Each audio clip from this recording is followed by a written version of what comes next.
welcome back to the channel tonight. I have a terrifying Halloween story that will make you think twice before stepping outside on October 31st. So turn off the lights, put on your headphones, and let's get into it. It started as an ordinary Halloween night in a small, quiet town in Indiana, the kind of place where everyone knew each other, and the streets looked peaceful under the orange glow of jack-o'-lanterns.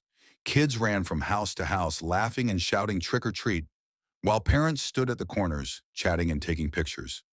It was cold, the air sharp and filled with the scent of wet leaves and candle wax. My name is Ben, and I was 17 that year.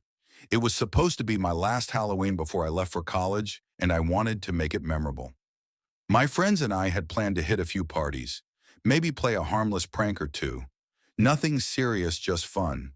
But that night turned into something I can never forget. We started around 7, moving through the neighborhoods dressed in cheap costumes. I was wearing a skull mask and a torn jacket. We laughed, we shouted, we messed around with fake blood and candy. But near the end of the street, there was this one house that everyone in town avoided. An old Victorian place half hidden by trees, its windows dark and broken, its porch sagging like it was tired of standing. The old man who used to live there had died years ago and no one had moved in. People said strange noises came from that house at night.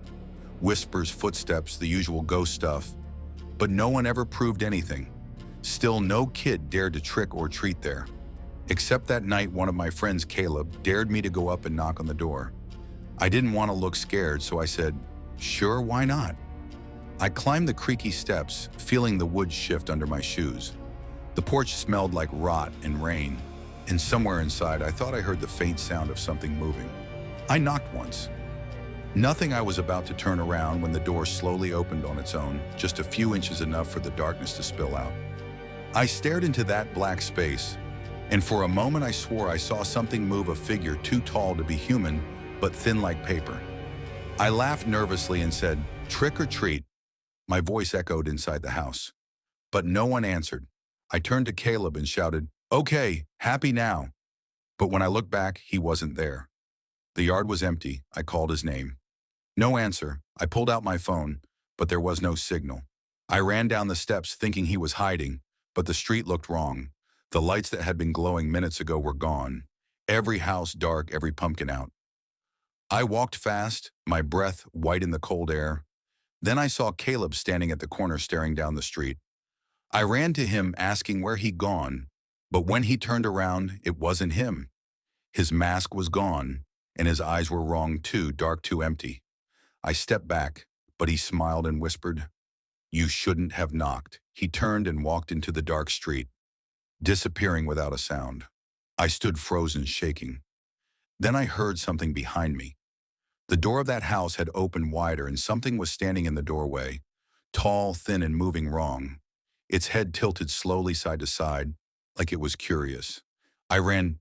I don't remember how long or where I went, but when I stopped, I was standing in front of my own house. Out of breath, my hands trembling. I went inside. My mom asked if I was okay, said I looked pale. I just nodded and went upstairs. I tried to laugh it off, telling myself it was just my imagination. Maybe someone playing a prank. I took off my costume and went to bed, but I couldn't sleep around 3 in the morning. I heard a knock on my window, soft, rhythmic. I froze. It came again, 3 slow knocks.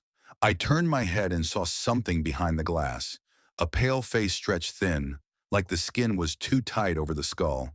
Its eyes, black pits. It smiled and whispered the same words.